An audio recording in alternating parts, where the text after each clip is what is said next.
आज प्रदेश के 120 सितार वादकों ने वंदे मातरम के साथ सुर बिखेरे। इन सुरों के साथ बंकिम चंद्र चट्टोपाध्याय के गान की आवाज जैसे आसमान को छू गई। तिरंगी पोशाक में लिपटे हुए इन कलाकारों ने वंदे मातरम गाकर ऐसा समा बांधा कि हर कोई मंत्रमुग्ध हो गया।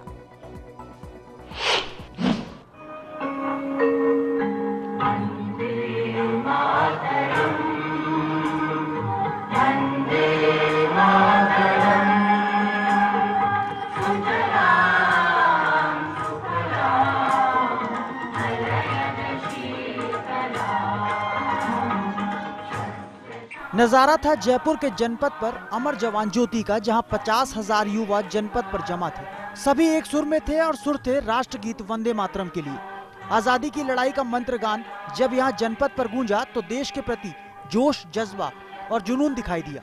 साथ ही एक साथ 120 कलाकारों ने सितार पर अंगुलियां चलाई और एक साथ वंदे मातरम का रिकॉर्ड बनाया गया।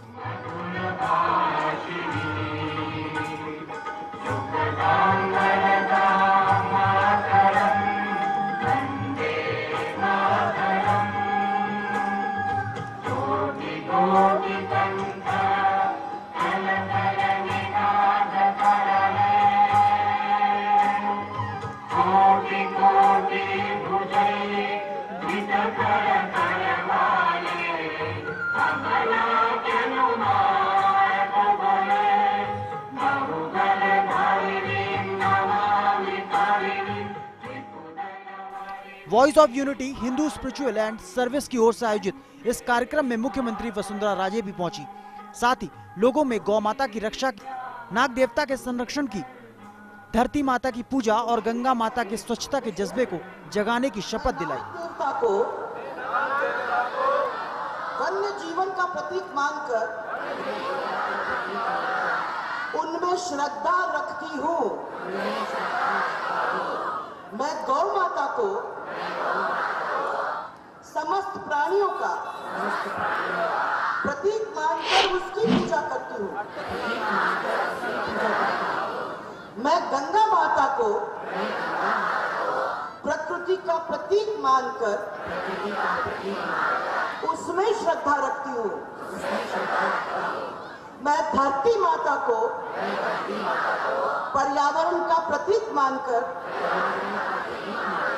पूजती हूँ।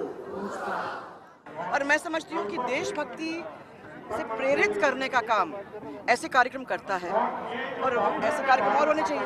एक तो मोदी जी ने किया था, वो जब योगा वाला किया तो उसमें क्या लोगों ने सोचा था, आएंगे लोग नहीं आएंगे।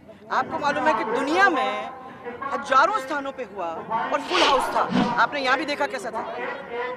तो ऐसा कार्यक्रम जिसके अंदर सब लोग जुड़े हैं, उनमें से ये एक है। तो आप ये देखिए बहुत सारे कार्यक्रम, आपके स्वच्छता अभियान, आपका योगा का काम, आपका ये वंदे मातरम का काम, ऐसे चीज़ों को जोड़ना ये बहुत ज़रूरी है कि हिंदुस्तान को अपने में, अपने आप में, अपने बच्चों में, अपनी संस्कृति में, अपने शास्त्रों में एक गर्व होना चाहिए। कार्यक्रम में केंद्रीय मंत्री राज्यवर्धन सिंह राठौड़ ने यहां मौजूद युवाओं को अपनी सीमा की रक्षा के साथ देश के प्रति जज्बा जगाने का काम किया। उन्होंने युवाओं से कहा कि देश की अपनी सीमा होती है, लेकिन अपनी आवाज, अपने विचार की कोई सीमा नहीं।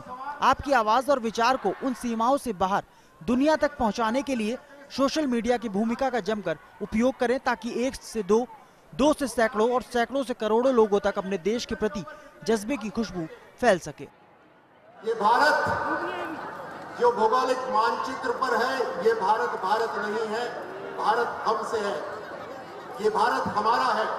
ये भारत किसका है? ये भारत किसका है? जो हम कहते हैं, जो हम सोचते हैं, जो हम करते हैं, वो भारत है। और इसीलिए हमेशा अपने विचारों पर नजर, क्योंकि विचार शब्द बनते हैं, अपने शब्दों पर नजर, क्योंकि शब्द एक्शन बनते हैं, अपने एक्शन पर नजर, क्योंकि एक्शन हमारी आदत बनती है, आदत पर नजर, क्योंकि आदत व्यक्तित्व बनती है, व्यक्तित्व पर नजर, क्योंकि व्यक्तित्व हमारा भविष्य बनती है, और हमारा भविष्य ही भारत का भविष्य है। इसलिए इस सब के ऊपर नजर रख के हमें चलना बहुत जरूरी है।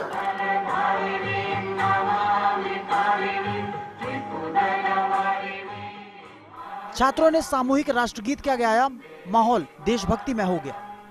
जब वहां जुटे हजारों इस मौके को सुरीला बनाने के लिए एक साथ 120 सितार वादकों ने सितार के तारों पर राष्ट्रगीत की धुन को संजोया था। साथ ही आयोजकों ने इस कार्यक्रम को लेकर विश्व रिकॉर्ड बनाने का भी दावा किया।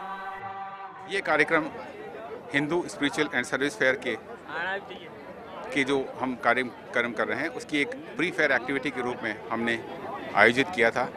और जिस तरह से विद्यालय, महाविद्यालय, इंजीनियरिंग कॉलेज के छात्रों ने इस कार्यक्रम को सपोर्ट किया है, हम उनके आभारी हैं। इस कार्यक्रम के द्वारा भारतीय संस्कृति, राष्ट्रभक्ति की भावना भारतीय छात्रों में और नई पीढ़ी में जागृत करने का इस कार्यक्रम का उद्देश्य था। और मैं मानता हूं कि इस कार्यक्रम में करीब 50,000 विद्यार्थी आए हैं और हमारा जो उद्देश्य था वो हमने पाया है। हम इस जनपद के माध्यम से हमारे राज्य, राष्ट्र और विश्व को एक मैसेज देना चाहते हैं कि भारत की नई पीढ़ी भारतीय संस्कृति को पुनर्संवर्धन करने के लिए तैयार हैं और उसके कारण भारत जो विश्व गुरु की चाहत रखता है, इन सब में आने वाले ये युवा महत्वपूर्ण योगदान प्रदान करेंगे। राष्ट्रभक्ति का सैलाब और 5,000 लोगों के स्वर ने गुलाबी शहर की फिजा को बदल कर रख दिया, मानो जैसे आज 15 अगस्त या 26 जनवरी हो। फर्स्ट इंडिया के लिए जयपुर से लाल सिंह फौजदार की रिपोर्ट।